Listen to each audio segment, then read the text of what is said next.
Hallelujah. Hallelujah. കുട്ടികൾ ബൈബിളൊക്കെ എടുത്ത് റെഡിയായിക്കോ. വചനങ്ങളൊക്കെ എഴുതിയെടുക്കുന്ന എല്ലാം ഈശോയ്ക്ക് ഭയങ്കര ഇഷ്ടമാണ്. Price the Lord. Praise the Lord. പ്രിയമുള്ള സഹോദരങ്ങളെ, ഇന്ന് നമ്മൾ ചിന്തിക്കുന്ന വിഷയം വിവേചിക്കാനും വേർതിരിച്ചറിയാനും എന്തു ചെയ്യണം. ഹല്ലേലൂയ. ഹല്ലേലൂയ. നമ്മുടെ അനുദിന ജീവിതത്തിൽ നമ്മൾ അഭിമുഖീകരിക്കുന്ന വലിയ ഒരു പ്രശ്നമാണ് ഏതാണ് ശരി ഏതാണ് തെറ്റ് എന്ന് വിവേചിക്കാൻ വേർതിരിക്കാൻ പറ്റുന്നില്ല. ക്രിസ്മസിനോടനുബന്ധിച്ച് നമ്മൾ വായിച്ചു കേൾക്കുന്ന വായനയിൽ പൂർവ്വപിതാവായ ശിമയോൻ ഈശോയെ കരങ്ങളിൽ എടുത്തുകൊണ്ട് പറയുന്ന ചില വചനങ്ങൾ നമ്മുടെ മനസ്സിലുണ്ട്. ഇവൻ ഇസ്രായേൽ അനേകം പേരുടെ ഉയർച്ചയ്ക്ക് വീഴ്ചയ്ക്ക് ഒക്കെ കാരണമായിട്ട് തീരും എന്ന് പറഞ്ഞാൽ ഈശോയുടെ ആഗമനത്തോടു കൂടി ഒരു വേർതിരിക്കൽ നടക്കും. Price the Lord. Praise the Lord. Hallelujah. Hallelujah. അതുകൊണ്ട് തന്നെ സഹോദരങ്ങളെ, ഈശോയുടെ രണ്ടാമത്തെ ആഗമനത്തിലും ഇതുപോലെ ഒരു വേർതിരിവ് ഉണ്ടാവും. മത്തായിയുടെ സുവിശേഷം 25-ാമത്തെ അധ്യായത്തിൽ അന്ത്യവിധിയെക്കുറിച്ച് പറയുന്ന വചനഭാഗങ്ങൾ അതിൻ്റെ സൂചന നൽകുന്നുണ്ട് അല്ലേ. ഇടയൻ ചെമ്മരിയാടുകളെയും കോലാടുകളെയും തമ്മിൽ വേർതിരിക്കും, കളയും വിളയും തമ്മിൽ വേർതിരിക്കും. ഒരു വേർതിരിവുണ്ടാവും. Praise the Lord. Praise the Lord. അതുകൊണ്ട് തന്നെ എൻ്റെ സഹോദരങ്ങളെ, ഈശോ ഈ ഭൂമിയിൽ ഉണ്ണീശോ ഭൂജാതനായ ആ സമയം തന്നെ ഒരു വേർതിരിവ് ആരംഭിച്ചു എന്ന് പറയുന്നത് പോലെ രണ്ടാമത്തെ ആഗമനത്തിൽ വളരെ കൃത്യമായ ഒരു വേർതിരിവ് നടക്കും. അതുകൊണ്ട് തന്നെ നമ്മുടെ അനുദിന ജീവിതത്തിൽ എല്ലാ സംഭവങ്ങളിലും എല്ലാ കാര്യങ്ങളിലും ഒരു വേർതിരിക്കൽ, ഒരു വേർപിരിയൽ ആവശ്യമാണ്. Praise the Lord. Praise the Lord. Ephesians ലേഖനത്തിൽ 5-ാമത്തെ അധ്യായത്തിൽ അതിൻ്റെ 10-ാം തിരുവചനം, എഫേഷ്യൻസ് ചാപ്റ്റർ 5:10, കർത്താവിന് പ്രസാദകരമായിട്ടുള്ളവ എന്തെന്ന് വിവേചിച്ചറിയും. അന്ധകാരത്തിൻ്റെ പ്രവർത്തികൾ, പ്രകാശത്തിൻ്റെ പ്രവർത്തികൾ, അതിനെക്കുറിച്ച് പറയുന്നിടത്ത് പൗലോസ്ലീഹ പറയുകയാണ്, ഇതിനകത്ത് ഏതാണ് കർത്താവിന് പ്രസാദകരമായിട്ടുള്ളതെന്ന് വിവേചിച്ചറിഞ്ഞ് അതിനനുസരിച്ചൊരു പ്രവൃത്തി, അതിനനുസരിച്ചൊരു വേർപിരിയൽ നമ്മുടെ ജീവിതത്തിൽ വേണമെന്ന് സ്ലീഹ ഓർമ്മിപ്പിക്കുകയാണ്. എൻ്റെ സഹോദരങ്ങളെ, അതങ്ങനെ വേർതിരിച്ചറിയണമെങ്കിൽ അതത്ര എളുപ്പമുള്ള കാര്യമല്ല. ലോകവുമായിട്ട് കൂടിക്കലർന്ന് ജീവിക്കുന്ന ഒരു ജീവിതശൈലി ഉള്ള ഒരാത്മീയ വ്യക്തിയാണ് നീയെങ്കിൽ, നമ്മളെങ്കിൽ വചനം വെളിപ്പെടുത്തുകയാണ് അതത്ര എളുപ്പമല്ല. കൊരിന്തോസ്യർക്ക് എഴുതിയ 1-ാമത്തെ ലേഖനത്തിൽ 2-ാമത്തെ അധ്യായത്തിൽ 14-15 തിരുവചനങ്ങൾ, 1 Corinthians chapter 2:14-15 നമുക്ക് വായിക്കാം. നിങ്ങളെല്ലാവരും ചേർന്ന് ഉറക്കെ വായിക്കുന്നത് നല്ലതാണ്. ലൗകിക മനുഷ്യന് ദൈവാത്മാവിൻ്റെ ദാനങ്ങൾ ഭോഷത്വമാകയാൽ അവനത് സ്വീകരിക്കുന്നില്ല. ഈ ദാനങ്ങൾ ആത്മീയമായി വിവേചിക്കപ്പെടേണ്ടവയാകയാൽ അവ ഗ്രഹിക്കാനും അവന് സാധിക്കുന്നില്ല. ആത്മീയ മനുഷ്യൻ എല്ലാ കാര്യങ്ങളും വിവേചിച്ചറിയുന്നു, അവനെ വിധിക്കാൻ ആർക്കും സാധിക്കുകയല്ല. Praise the Lord. Praise the Lord. അതുകൊണ്ട് എൻ്റെ സഹോദരങ്ങളെ, വിധിയുടെ നാളിൽ ആവശ്യമില്ലാത്ത ഒരു വിധി നമ്മുടെ ജീവിതത്തിൽ കേൾക്കപ്പെടാതിരിക്കണമെന്നുണ്ടെങ്കിൽ ഈ ലോകത്തിൽ നമ്മൾ ജീവിച്ചിരിക്കുമ്പോൾ തന്നെ ഏതാണ് വചനമനുസരിക്കുന്നത്, ഏതാണ് വചനപ്രകാരം തെറ്റ് എന്ന് വിവേചിച്ച് മനസ്സിലാക്കി ലോകത്തിൽ നിന്ന് വേർപെട്ടുള്ള ഒരു ജീവിതം നയിക്കാൻ ദൈവം ആഗ്രഹിക്കുന്നുണ്ട്. ലോകത്തിൻ്റെതല്ലാതെ ജീവിക്കാൻ യോഹന്നാൻ 17 പ്രകാരം കർത്താവ് ആവശ്യപ്പെടുന്നുണ്ട്. ലൗകികമായ ഒരു ജീവിതശൈലി ആണെന്നുണ്ടെങ്കിൽ ഈ കാര്യങ്ങളെ വിവേചിച്ച് വേർതിരിച്ച് മനസ്സിലാക്കാൻ അത്ര എളുപ്പമല്ല നമ്മൾ മനസ്സിലാക്കണം. സന്തോഷത്തോടെ പറയാം ഹല്ലേലൂയ. ഹല്ലേലൂയ. ജോബിന്റെ പുസ്തകത്തിൽ 34-ാമത്തെ അധ്യായത്തിന്റെ 4-ാം തിരുവചനം നമുക്ക് വായിക്കാം. നമുക്ക് ശരി ഏതെന്ന് പരിശോധിക്കാം, യഥാർത്ഥ നന്മ വിവേചിച്ചറിയാം, എന്നിട്ടൊരു തീരുമാനമെടുക്കാം. ജോബിന്റെ പുസ്തകത്തിൽ വെളിപ്പെടുത്തുകയാണ്. എൻ്റെ സഹോദരങ്ങളെ, ഇന്ന് ഈ ഒരു വിവേചനം, ഈ ഒരു വേർതിരിക്കൽ ഇല്ലാത്തതിന് ഒരുപാട് അപകടങ്ങളുണ്ട്. ഞാൻ ഓർക്കാണ്, കുറേ നാളുകൾക്ക് മുമ്പ് ഒരു പെൺകുട്ടി, അവൾ മറ്റൊരു വിഭാഗത്തിൽപ്പെട്ട ഒരു ജാതിയിൽപ്പെട്ട ഒരാളെ കല്യാണം കഴിക്കാൻ വേണ്ടി ഒരുങ്ങി ഭയങ്കരമായ ഒരു ഇതിലാണ്. അപ്പോൾ അവൾ കാത്തലിക് ഫെയ്ത്ത് ഈശോനെ ഉപേക്ഷിച്ച് പോകാൻ ഇങ്ങനെ നിൽക്കുന്ന സമയത്ത് അവൾ പറഞ്ഞൊരു സെൻറ്റൻസ് ഞാൻ ഓർമ്മിക്കുന്നുണ്ട്. എൻ്റെ വീട്ടുകാർക്ക് കുഴപ്പമില്ല, അവൻ്റെ വീട്ടുകാർക്ക് കുഴപ്പമില്ല, എനിക്കും കുഴപ്പമില്ല, അവനും കുഴപ്പമില്ല, പിന്നെ അച്ഛൻ എന്താ കുഴപ്പം? Price the Lord. അപ്പൊ ഇപ്പൊ കുഴപ്പം ആര് തീരുമാനിക്കും? ഈ കുഴപ്പം അവനവൻ തീരുമാനിക്കുന്നതാണ് ഉത്ഭവ പാപം എന്ന് പറയുന്നത്. കുഴപ്പം തീരുമാനിക്കേണ്ടത് ആരാ? വചനപ്രകാരമാണ്, ദൈവവചനപ്രകാരമാണ് ശരിയും തെറ്റും വേർതിരിച്ചറിയേണ്ടത്. ഉറക്കെ പറഞ്ഞ ഹല്ലേലൂയ. അവനോൻ തന്നെ സ്വന്തം ബുദ്ധിയിലും സ്വന്തം ചിന്തയിലും ഒരു തീരുമാനം എടുക്കാണ്. ലൗകിക മനുഷ്യന് ഇതിന്റെ വ്യത്യാസങ്ങൾ അറിയാൻ പറ്റുകയില്ല. പറയാ ഹല്ലേലൂയ. അതുകൊണ്ടാണ് സോളമൻ മനോഹരമായ പ്രാർത്ഥന നടത്തിയത്. എന്താ സോളമൻ പ്രാർത്ഥിച്ചത്? രാജാക്കന്മാർ 1-ാമത്തെ പുസ്തകത്തിൽ 3-ാമത്തെ അധ്യായത്തിൽ 9, 10 തിരുവചനങ്ങൾ. First king chapter 3 verse 9 and 10 നമുക്ക് വായിക്കാം. സോളമൻ പ്രാർത്ഥിക്കുക. സോളമൻ ദൈവത്തോട് ചോദിക്കുകയാണ്, ഈ മഹാജനത്തെ ഭരിക്കാൻ ആർക്ക് കഴിയും? ആകയാൽ നന്മയും തിന്മയും വിവേചിച്ചറിഞ്ഞ് അങ്ങയുടെ ജനത്തെ ഭരിക്കാൻ പോരുന്ന വിവേകം ഈ ദാസന് നൽകിയാലും. സോളമന്റെ അപേക്ഷ കർത്താവിന് പ്രീതികരമായി. Price the Lord. ഇതൊരു മനോഹരമായ വചനവാ. സോളമൻ ഇത് നമ്മൾ പറയുന്ന അതേ സെന്റൻസ് തന്നെയാണ് സോളമൻ. എൻ്റെ കർത്താവ് ഇതിപ്പോൾ ആരെ കൊണ്ട് പറ്റും? നമ്മളെ കൊണ്ട് എങ്ങനെ പറ്റും? പല പല കാര്യങ്ങളും ചെയ്യേണ്ടി വരുമ്പോൾ നമ്മുടെ ഉള്ളിൽ നിന്ന് അറിയാതെ വരുന്ന ഒരു സെന്റൻസ് ആണ് ഈ പ്രാർത്ഥന. ഇത് എന്നെ കൊണ്ട് പറ്റും, ഇത് ആരെ കൊണ്ട് പറ്റും? എൻ്റെ പ്രിയപ്പെട്ട സഹോദരങ്ങളെ, അപ്പോൾ സോളമൻ പ്രാർത്ഥിക്കുക, നന്മയും തിന്മയും വിവേചിച്ചറിഞ്ഞാൽ ഇതൊക്കെ നമുക്ക് പറ്റും. അതിന് പറ്റുന്ന ഒരു സംഗതി എനിക്ക് തരണമേ. സോളമന്റെ അപേക്ഷ ദൈവത്തിന് പ്രീതികരമായി എന്ന് പറയുമ്പോൾ എന്താണ് ദൈവത്തിന് പ്രീതികരമായത് എന്ന് മനസ്സിലാക്കിയിട്ടാണ് സോളമൻ പ്രാർത്ഥിച്ചതെന്നും കൂടി ഓർക്കണം. ഹല്ലേലൂയ. അതാണ് ഞാൻ മറ്റൊരു അപേക്ഷ തന്നെ പറഞ്ഞിട്ടുണ്ട്. ദൈവത്തിന്റെ തിരുമനസ് എന്താണെന്ന് അറിഞ്ഞിട്ടാണ് പ്രാർത്ഥന ഉയർത്തേണ്ടത്. എന്നിട്ട് ആ തീരുമാനം അറിഞ്ഞിട്ട് ആ പ്രാർത്ഥനയാണ് നടത്തേണ്ടത്. ഹല്ലേലൂയ. അപ്പൊ ദൈവഹിതം നിറവേറ്റാൻ വേണ്ടിയിട്ടുള്ളതാണ് പ്രാർത്ഥന. Price the Lord. എന്റെ സഹോദരങ്ങളെ, ഇപ്പൊ തൊട്ടുമ്പോ വായിച്ചു കേട്ട കോറിന്തോസ് ലേഖനത്തിലെ വചനപ്രകാരം ലോകത്തിന്റെ അരൂപിയുള്ള ഒരാൾക്ക് ഈ വിവേചനം അത്ര എളുപ്പമല്ല. ലോകവുമായി കൂട്ടിക്കഴിഞ്ഞ് ജീവിക്കുന്ന ഒരാൾക്ക് ഇത് വിവേചനം എളുപ്പമല്ല. കാരണം എന്താ ഇപ്പൊ കുഴപ്പം? അതും കുഴപ്പമില്ല, ഇതും കുഴപ്പം, ഇതും രണ്ടും ബെസ്റ്റ് അല്ലേ? അവിടെയല്ല ഇവിടെയായാലും എന്താ കുഴപ്പം? അതായാലും ഇതായാലും എന്താ കുഴപ്പം? എൻ്റെ കൂട്ടത്തിലുള്ളവരെല്ലാം അങ്ങനെയല്ലേ ചെയ്യുന്നത്? ലോകവുമായി കൂടിക്കടഞ്ഞു കിടക്കുന്ന ഒരാൾക്ക് ഇത് മനസ്സിലാക്കാൻ പറ്റിയല്ല. അതുകൊണ്ട് ഓരോ കാര്യങ്ങളും വിവേചിച്ചറിയണമെന്നുണ്ടെങ്കിൽ എൻ്റെ സഹോദരങ്ങളെ, വലിയ ഒരു വിശുദ്ധിയുടെ അഭിഷേകം നമ്മുടെ ജീവിതത്തിൽ ഉണ്ടെങ്കിലേ ഇത് വിവേചിക്കാൻ പറ്റുള്ളൂ. അതെവിടെ നമ്മൾ കാണുന്നത്? റോമാലേഖനം, ഇപ്പോൾ കൊരിന്തോസിനകത്ത് കണ്ടു. റോമാലേഖനം 12-ാമത്തെ അധ്യായത്തിൻ്റെ 2-ാമത്തെ വാക്യത്തിലാണ്. നമുക്ക് ഒരുമിച്ച് വായിക്കാം. നിങ്ങൾ ഈ ലോകത്തിന് അനുരൂപരാകരുത്, പ്രത്യുത നിങ്ങളുടെ മനസ്സിൻ്റെ നവീകരണം വഴി രൂപാന്തരപ്പെടുവിൻ. ദൈവഹിതം എന്തെന്നും നല്ലതും പ്രീതിജനകവും പരിപൂർണതവുമായത് എന്തെന്നും വിവേചിച്ചറിയാൻ അപ്പോൾ നിങ്ങൾക്ക് സാധിക്കും. എപ്പോൾ? ഈ ലോകത്തിൻ്റെ അനുരൂപരാകാതെ ഒരു നവീകരണ ജീവിതശൈലിയിലേക്ക് വന്നു കഴിഞ്ഞാൽ അപ്പോൾ കിട്ടുന്നൊരു ഗിഫ്റ്റാണ്, വിശുദ്ധി വന്നു കഴിയുമ്പോൾ കിട്ടുന്നൊരു ഗിഫ്റ്റാണ് നല്ലത്. നമുക്ക് നല്ലതേത്, ദൈവത്തിൻ്റെ സന്നിധിയിൽ പ്രീതികരമായത് ഏത് എന്ന് വിവേചിച്ച് അറിയാൻ നമുക്ക് സാധിക്കും. Price the Lord.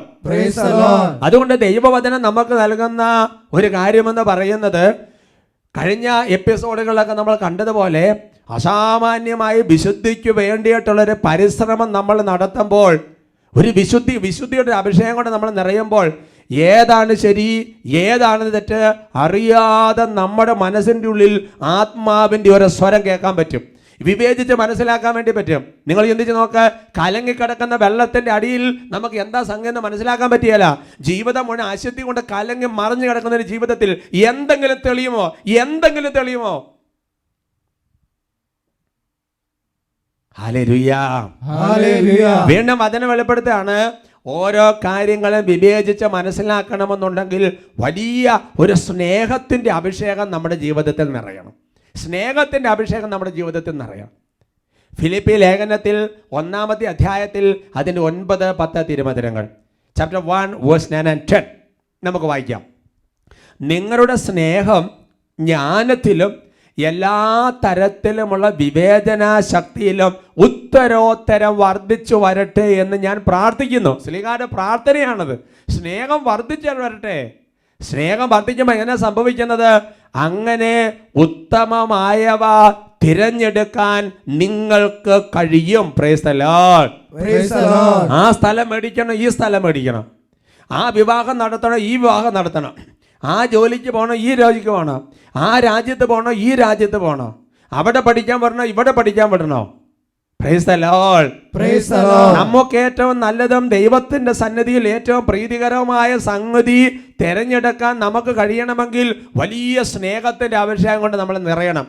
എൻ്റെ പ്രിയപ്പെട്ട സഹോദരങ്ങളെ, ഇതിപ്പോൾ ഇങ്ങനെ ഓരോന്ന് വിശുദ്ധി കൊണ്ട് നിറഞ്ഞാൽ കിട്ടും, സ്നേഹം കൊണ്ട് നിറഞ്ഞാൽ കിട്ടും എന്ന് പറഞ്ഞ് കമ്പാർട്ട്മെൻറ്റൈസ് ചെയ്യാൻ പറ്റുകയില്ല. കാരണം സ്നേഹം കൊണ്ട് നിറയാന്ന് പറഞ്ഞാൽ നിങ്ങൾ മനസ്സിലാക്കേണ്ടത് നിയമത്തിൻ്റെ പൂർത്തീകരണമാണ് സ്നേഹം, വചനത്തിൻ്റെ പൂർത്തീകരണമാണ് സ്നേഹം. അപ്പം സ്നേഹം കൊണ്ട് നിറയുക എന്ന് പറഞ്ഞാൽ അതിനുള്ളിൽ തന്നെ വിശുദ്ധി വന്നു കഴിഞ്ഞു, അതിനുള്ളിൽ തന്നെ വചനപാലനവും വന്നു കഴിഞ്ഞു. Price the Lord. അങ്ങനെ ആയാൽ എൻ്റെ സഹോദരങ്ങളെ, നീ വലത്തോട്ട് ഇടത്തോട്ട് തിരിയുമ്പോൾ ഇതാണ് വഴി, ഇതിലേ പോവുക എന്ന ഉള്ളിൽ മന്ത്രിക്കുന്നത് പോലെ. എന്ന് പറഞ്ഞാൽ ചിലപ്പോൾ അത് സഹനമായിരിക്കും. ആ സഹനത്തിന്റെ വഴിയിലൂടെ നീ പോണം, നീ വഴി മാറി പോകരുത് എന്ന് മന്ത്രിക്കുന്നത് പോലത്തെ അനുഭവം നമ്മുടെ ജീവിതത്തിലുണ്ടാവും. പറയാ ഹല്ലേലൂയാ, ഹല്ലേലൂയാ, praise the Lord, praise the Lord. ഇത് വ്യത്യസ്തമാക്കി പറയുന്നുണ്ടെങ്കിൽ മാസത്തിൽ ഒറ്റ കാര്യത്തിൽ സംഗ്രഹിക്കാൻ പറ്റും. മൂന്നാമത്തെ സംഗതിയാണ് എൻ്റെ സഹോദരങ്ങളെ, എന്തുമാത്രം വചനം നമ്മളുടെ ഹൃദയത്തിൽ നിറയുന്നുണ്ടോ അതുപോലെ കാര്യങ്ങളിൽ നല്ല ക്ലാരിറ്റി വരാൻ വേണ്ടി തുടങ്ങും. പണ്ടൊരു അരയന്നം പാലയെ കുടിക്കൂ എന്നൊരു ചൊല്ലി കേട്ടിട്ടില്ലേ? അരയന്നത്തിൻ്റെ മുമ്പിലെ പാലും വെള്ളവും കൂടെ വെച്ച് കൊടുത്തു കഴിഞ്ഞാൽ കാര്യമില്ല, അത് പാല് മാത്രമേ കുടിക്കുകയുള്ളൂ എന്ന് പറയുന്നത് പോലെ വേർതിരിക്കാനുള്ള വലിയ ഒരു മെക്കാനിസം അതിൻ്റെ ജീവിതത്തിൽ, ആ ജീവിയിലുള്ളത് പോലെ തന്നെ എൻ്റെ സംഘം നമ്മുടെ ജീവിതത്തെ വേർതിരിച്ചറിയാൻ സഹായിക്കുന്ന വചനമാണ്. വചനം പറയുന്നത് കറക്റ്റ് വളരെ ക്ലിയർ ക്ലാരിറ്റിയിലാണ് കാര്യങ്ങൾ. ഹെബ്രായ ലേഖനത്തിൽ 5-ാമത്തെ അധ്യായത്തിൻ്റെ 12-14 തിരുവചനങ്ങൾ, ഹീബ്രോസ് ചാപ്റ്റർ 5 വേഴ്സ് 12 to 14. ഇതിനകം നിങ്ങളെല്ലാവരും പ്രബോധകരാകേണ്ടിയിരുന്നവരാണ്, പക്ഷേ ദൈവവചനത്തിൻ്റെ പ്രഥമ പാഠങ്ങൾ പോലും നിങ്ങളെ വീണ്ടും പഠിപ്പിക്കാൻ ഒരാൾ ആവശ്യമായിരിക്കുന്നു. നിങ്ങൾക്ക് പാലാണ് ആവശ്യം, കട്ടിയുള്ള ഭക്ഷണമല്ല. പാല് കുടിച്ച് ജീവിക്കുന്നവൻ നീതിയുടെ വചനം വിവേചിക്കാൻ വൈദഗ്ധ്യമില്ലാത്തവനാണ്. എന്തെന്നാൽ അവൻ ശിശുവാണ്. കട്ടിയുള്ള ഭക്ഷണം പക്വത വന്നിട്ടുള്ളവർക്കാണ്. അവർ തങ്ങളുടെ ശക്തിവിശേഷങ്ങളുടെ പരിശീലനത്താൽ നന്മ തിന്മകളെ വിവേചിച്ചറിയാൻ കഴിവുള്ളവരാണ്. ഹല്ലേലൂയാ, ഹല്ലേലൂയാ. കാരണം ശ്രീകാ പറയാണ്, നിങ്ങൾ ഇതിനോടകം തന്നെ കാര്യങ്ങളൊക്കെ വിവേചിച്ചറിഞ്ഞ് ദൈവം എന്താണ് ആഗ്രഹിക്കുന്നതെന്ന് മനസ്സിലാക്കാൻ തക്കം പറ്റാനുള്ള കഴിവുള്ളവരായി നിങ്ങൾ വരേണ്ടിയിരുന്നവരാണ്. പക്ഷെ എന്നാ ചെയ്യരുത്, 1-ാം ക്ലാസ് ഇതുവരെ പാസ്സായിട്ടില്ല. എന്താ വചനത്തിൻ്റെ പ്രഥമ പാഠങ്ങൾ പോലും ഇനി നിങ്ങളെ വീണ്ടും പഠിപ്പിക്കാൻ വേറൊരാളെയും കൂടി അയക്കേണ്ട സ്ഥിതിയായിരിക്കുന്നു. Praise the Lord, praise the Lord. ഈ വചനത്തിന്റെ പ്രഥമ പാലങ്ങൾ പോലും അറിയാതെ ചുമ്മാ ഇങ്ങനെ പാലും കുടിച്ച് നടക്കാണ്. അങ്ങനെ പറയുന്നത് അവർക്ക് വിവേചിക്കാനുള്ള വൈദഗ്ധ്യമില്ല. എന്നാൽ വചനം വെളിപ്പെടുത്താം, ശരിക്കും വചനം ഉള്ളിൽ നിറഞ്ഞുണ്ടല്ലോ, അവർക്ക് കിട്ടുന്ന ചില ശക്തി വിശേഷണങ്ങളുണ്ട്. അത് ജ്ഞാനമാണ്. അങ്ങനെ നന്മ തിന്മകൾ ഏതാണ് ശരി, ഏത് വഴി, ഇത്. കാരണം സഹോദരൻ, ഇത് വളരെ പ്രധാനപ്പെട്ട വിഷയമാണ്. തെരഞ്ഞെടുക്കപ്പെട്ടവരെ പോലും വഴിതെറ്റിക്കുന്ന വിധത്തിലുള്ള തിന്മയുടെ പ്രവർത്തനങ്ങൾ ഈശോ 2-ാമത്തെ ആഗമനത്തിന് മുമ്പ് വരുമെന്ന് വചനമുണ്ട്. അന്ന് പിടിച്ചു നിൽക്കണമെന്നുണ്ടെങ്കിൽ അതുപോലെ വചനം നമ്മുടെ ഉള്ളിൽ വേണം. പ്രഭാഷകന്റെ പുസ്തകത്തിൽ 39-ാമത്തെ അധ്യായത്തിൻ്റെ 4-ാം തിരുവചനം ഇത് അടിവരയിട്ട് ഉറപ്പിക്കുകയാണ്. അവിടെ നിയമപണ്ഡിതൻ വചനം പഠിക്കുന്നതിനെ കുറിച്ച് പറയുകയാണ്.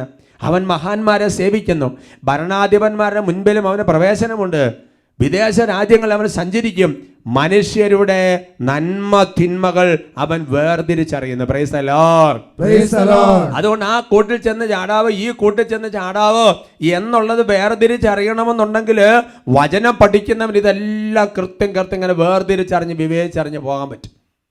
അതുകൊണ്ട് എസെക്കേൽ പ്രവചനം 44-ാമത്തെ അധ്യായത്തിന്റെ 23-ാമത്തെ തിരുവചനത്തിൽ വചനം വെളിപ്പെടുത്തുകയാണ്. പുരോഹിതനോട് പറയുകയാണ്, വിശുദ്ധമല്ലാത്ത നമ്മൾ വ്യത്യാസം അവർ എൻ്റെ ജനത്തെ പഠിപ്പിക്കുകയും എപ്രകാരമാണ് അത് വേർതിരിച്ചറിയേണ്ടെന്ന് അവർക്ക് കാണിച്ചു കൊടുക്കുകയും ചെയ്യണം. പുരോഹിതന്റെ ദൗത്യമാണ് വചനം പ്രഘോഷിക്കണം, വചനം പറഞ്ഞ് ജനത്തെ പഠിപ്പിക്കണം. അങ്ങനെ ജനത്തിന് ഏതാണ് ശരി ഏതാണ് തെറ്റ് എന്ന് മനസ്സിലാക്കാൻ പറയണം. അത് പുരോഹിതന്റെ ദൗത്യമാണ്, വചനപ്രഘോഷകരുടെ ദൗത്യമാണ്, സമർപ്പിതരുടെ ദൗത്യമാണ്, മാമോസ വെള്ളം തലേ വീണ ഓരോരുത്തരുടെ ദൗത്യമാണ്, യേശുവിനെ അറിഞ്ഞ ഓരോരുത്തരുടെ ദൗത്യമാണ്. ഹെബ്രായ ലേഖനം 4:12 എന്താ പഠിപ്പിക്കുന്നത്? ദൈവത്തിന്റെ വചനം സജീവ ഊർജ്ജസ്വലവുമാണ്, ഇരുതല വാളിനേക്കാൾ മൂർച്ചയേറിയതും ചേതനയിലും ആത്മാവിലും സന്ധിബന്ധങ്ങളിലും മജ്ജയിലും തുളച്ചു കയറി ഹൃദയത്തിന്റെ വിചാരങ്ങളെയും നിയോഗങ്ങളെയും വേർതിരിക്കുന്നതുമാണ്. അപ്പം നമ്മുടെ ഉള്ളിൽ തന്നെ ഉള്ളതും മറ്റുള്ളവരുടേതുമായ എല്ലാ കാര്യങ്ങളും വിവേചിക്കാനും വേർതിരിക്കാനും നമ്മളെ ശക്തിപ്പെടുത്തുന്നത് ദൈവത്തിൻ്റെ വചനമാണ്. അങ്ങനെ ദൈവത്തിൻ്റെ വചനം നിറഞ്ഞാൽ, മറ്റൊരു വാക്കിൽ പറഞ്ഞു കഴിഞ്ഞാൽ വിശുദ്ധി കൊണ്ട് നിറഞ്ഞാൽ, ഒറ്റ വാക്കിൽ പറഞ്ഞാൽ സ്നേഹം കൊണ്ട് നിറഞ്ഞാൽ, സ്നേഹം എന്ന് പറഞ്ഞാൽ ഈ വചനങ്ങളിലെല്ലാം പൂർത്തീകരണം സ്നേഹമാണ്. അങ്ങനെയായാൽ സഹോദരങ്ങളെ, നമുക്ക് വിവേചനം തെറ്റിയല്ല, വേർതിരിക്കേണ്ടത് നമ്മൾ വേർതിരിക്കും, കറക്റ്റ് ട്രാക്കിൽ നമ്മൾ പോകും. ന്യായവിധിക്ക് മുൻപ് ഒരു വേർതിരിയൽ, ഒരു വിവേചനം നമ്മുടെ ജീവിതത്തിൽ ആവശ്യമാണ്. അതുകൊണ്ട് പ്രിയപ്പെട്ട സഹോദരങ്ങളെ, ക്രിസ്മസിനോടനുബന്ധിച്ച് കർത്താവിൻ്റെ ആ ആഗമനത്തിൽ വലിയ സന്തോഷകാലം അല്ലേ, ആഗമനക്കാലം, പിറവിക്കാലം എന്നൊക്കെ പറയുന്ന കാലഘട്ടങ്ങളിലൂടെ നമ്മളിന്ന് കടന്നു പോവുകയാണ്. മംഗളവാർത്താക്കാലം, പിറവിക്കാലം. എൻ്റെ സഹോദരങ്ങളെ, വീണ്ടും കർത്താവിൻ്റെ രണ്ടാമത്തെ ആഗമനത്തിൻ്റെ കാലഘട്ടത്തിന് വേണ്ടിയിട്ടുള്ള ഒരു വിവേചിക്കലിനും വേർതിരിക്കലിനും കർത്താവ് നമ്മളെ വിളിക്കുകയാണ്. നമ്മളിന്ന് തയ്യാറാകണം, ദൈവവചനം പഠിക്കണം, വിശുദ്ധി കൊണ്ട് നിറയണം, കൃപ കൊണ്ട് നിറയണം, സ്നേഹം കൊണ്ട് നിറയണം. ഈശോ അതിനെ നമ്മളെല്ലാവരെയും അനുഗ്രഹിക്കട്ടെ.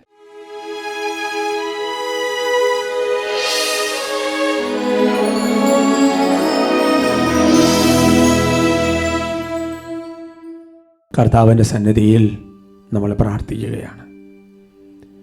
രക്ഷകനെ പ്രതീക്ഷിച്ചിരുന്ന ഓരോരുത്തരും രക്ഷ കണ്ട് നിർവൃതി അടയുന്ന പല രംഗങ്ങളും, രക്ഷ അനുഭവിക്കുന്ന പല രംഗങ്ങളും ബൈബിളിൽ വായിച്ച് കേൾക്കുന്ന ഈ കാലഘട്ടത്തിൽ നമ്മൾ പ്രാർത്ഥിക്കുകയാണ്. രക്ഷിക്കാൻ കഴിവുള്ള ഏക ദൈവം യേശുവാണ്, ഈശോയാണ്. രക്ഷിക്കാൻ കഴിയാത്ത വിധം എൻ്റെ കരം കുറുകിപ്പോയിട്ടില്ല എന്ന് പറഞ്ഞിരിക്കുന്ന ഏക രക്ഷകൻ നമ്മുടെ കർത്താവാണ്. എല്ലാത്തിനും രക്ഷിക്കാൻ കഴിവുള്ളവനാണ് നമ്മുടെ ദൈവം. കുർബാനയിൽ ഓശാന എന്നുള്ള ഗാനമൊക്കെ ആലപിച്ച് നമ്മൾ പാടുമ്പോൾ ഞങ്ങളെ രക്ഷിക്കണമേ എന്നുള്ളതാണ് പ്രാർത്ഥന. ഈ സമയത്ത് രണ്ട് കരങ്ങളും കർത്താവിന്റെ പക്കലേക്ക് ഉയർത്തി സ്തുതിക്കുകയാണ്. Hallelujah, hallelujah. ഓ കർത്താവായ ദൈവമേ, ഞങ്ങളുടെ കടബാധ്യതകൾ ഞങ്ങളെ രക്ഷിക്കണേ, ഞങ്ങളുടെ രോഗപീഠകൾ ഞങ്ങളെ രക്ഷിക്കണേ, പകർച്ചവ്യാധികൾ ഞങ്ങളെ രക്ഷിക്കണമേ, എല്ലാവിധ തഴക്ക ദോഷം ഞങ്ങളെ രക്ഷിക്കണേ, പലവിധ തകർച്ചകൾ ഞങ്ങളെ രക്ഷിക്കണമേ കർത്താവേ. അവിടുന്ന് മാത്രമാണ് രക്ഷകൻ, അവിടുന്ന് രക്ഷിക്കാൻ കഴിവുള്ളവനാണ്. അവിടുന്ന് രക്ഷിക്കാൻ വേണ്ടിയാണ് മനുഷ്യനായി അവതരിച്ചത്, അവിടുന്ന് രക്ഷിക്കാൻ വേണ്ടിയാണ് കുരിശിൽ മരിച്ചത്, അവിടുന്ന് രക്ഷിക്കാൻ വേണ്ടിയാണ് ഉയർത്തത്. കാര്യങ്ങൾ ഉയർത്തി വിളിക്കുന്നു, യേശുവേ, യേശുവേ രക്ഷകാ കർത്താവേ നാഥനേ, വേദനയിൽ നിലവിളിക്കുന്ന യേശുവേ രക്ഷകാ കർത്താവേ നാഥനേ, തകർച്ചകളിലേക്ക് വിളിക്കുന്നു യേശുവേ രക്ഷകാ കർത്താവേ നാഥനേ. കാര്യങ്ങൾ ഉയർത്തി വിളിക്കട്ടെ, യേശുവേ, യേശുവേ ഹല്ലേലൂയ, ഹല്ലേലൂയ, ഹല്ലേലൂയ, ഹല്ലേലൂയ.